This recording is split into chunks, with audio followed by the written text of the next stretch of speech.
I'd like to invite us to consider the relationship between appreciating the present moment, whether it's appreciating the sensations in the body, the breath, kind of a sense of appreciation for this present moment.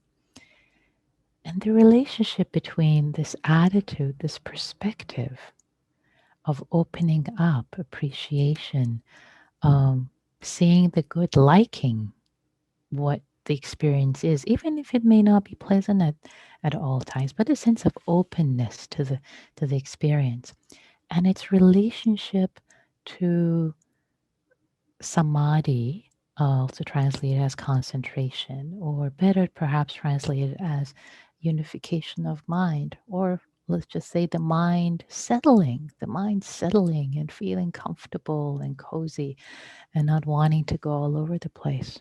So intuitively, this makes sense, right? So if the mind is appreciating,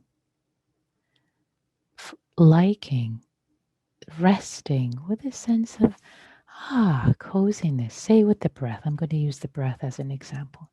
Just appreciating the breath, the soothing, calming nature of it. Then the mind is happy where it is. It doesn't want to go roam around, um, think about this, think about that, have more excitement. It's like, oh, this is so good. This is so good. Right where I am is delicious. It's delicious right where I am. Whereas if there is a sense of, say, if the mind goes to a thought, right? And if you yank it back and say, okay, stay with the breath, stay here, the breath, the mind will start to not like the breath, like, oh, okay, back to the breath, in breath, out breath. And it can't wait to get away. So so instead, the invitation is what I invite us to really work with is this sense of kindness, this sense of appreciation. So when the mind, when perhaps a distracting thought arises, I don't even want to call it distracting, but when a thought arises, to recognize it and then say, okay, interesting, thank you. Maybe it's a pleasant thought, maybe it's an unpleasant thought. And then have the intention of, oh, actually, I prefer the breath. Thank you, thought. Thank you for arising. Thanks for being here. Interesting. Please come back later. I have something more interesting and more nourishing, something I'm exploring, I'm having fun with, I'm being with something that's actually more fun, which is the breath, and coming back with that perspective, with that intention. And you can choose your perspective. You can choose your intention. You can choose the perspective of, oh, the breath is just like cardboard and boring and oh my God. Or you can choose a sense of, this is interesting. Let me explore this. Let me see what's here. So this sense of appreciation, a sense of um, metta, the sense of goodwill, the sense of coziness. There's so many nuances that you can play with here. The sense of coziness. It doesn't want, it's like when you're, for example, it's raining outside and you kind of, maybe you're bundled up with a warm blanket, fuzzy blanket, and a good book and a cup of tea. It's like, oh, this is so cozy. I don't want to go anywhere. This is great.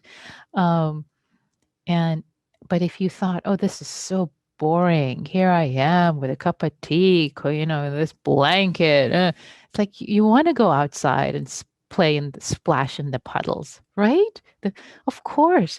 So check in with the perspective. Check in with the perspective. So why is this helpful in this practice? Because choosing the perspective by settling and calming, by having a sense of coziness and settledness, appreciation for this moment. This sense when the mind really has a sense of unification and calm, spaciousness, then it's much more available for it's much more malleable.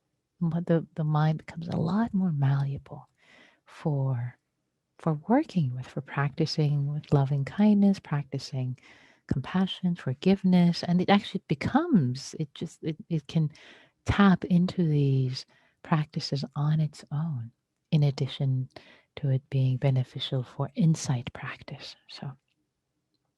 So in a way, the sense of metta appreciation brings up a settledness of mind, which then the settledness of mind can give rise to more metta appreciation insight. So they play together, and it all starts with the perspective that we choose.